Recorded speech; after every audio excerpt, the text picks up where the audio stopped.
According to Centers for Disease Control and Prevention, around 48 million people are affected from food poisoning per year. 128,000 are hospitalized, and 3,000 die from foodborne illnesses each year in the United States. This may be relevant to few in the audience because maybe you have suffered from food poisoning, or maybe even a family member or friend. I don't perceive myself as an expert on this topic, but I've had past experiences with food poisoning. According to the Mayo Clinic, the most common symptoms of food poisoning is pain in the abdomen, chills, dehydration, dizziness, fatigue, loss of appetite, weakness, sweating, bloating, diarrhea, gagging, nausea, vomiting, headache, or stomach cramps.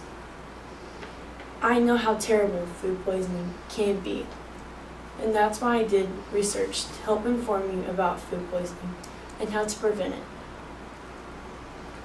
There are some basic steps to follow if you are willing to prevent food poisoning. Some can be as simple as keeping your hands, utensils, and cooking surfaces clean. Another is being organized by keeping ready-to-eat foods away from raw foods, or cook your foods at a safe temperature. Last but not least, when in doubt, throw it out. First, let's talk about being a clean freak. Now, I'm not over-exaggerating about being a clean freak. What I mean by clean freak is keeping everything clean. The last thing you want is some nasty bacteria to get on your hands to your food, or from your dining area to your food. This is the most common, simple way people are affected by food poisoning.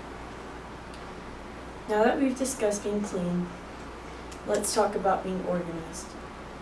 Placing ready-to-eat foods close or in contact with raw foods can spread bacteria and cause food poisoning. But stopping cross-contamination can be as simple as Ziplocking your raw foods, because taking the chance to get food poisoning is no joke. Often people have raw foods kept in the same area as their ready-to-eat foods, and often people make the mistake of eating the raw foods.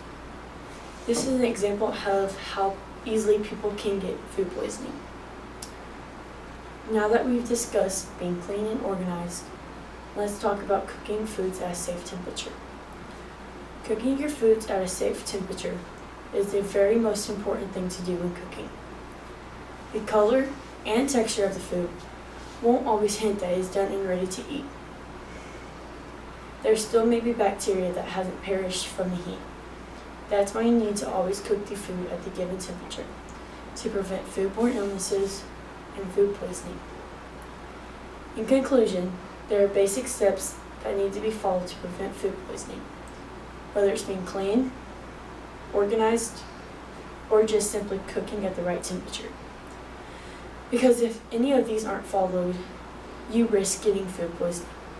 Don't take the chance of being part of the 48 million, 128,000 hospitalized, and 3,000 people who die each year in the U.S.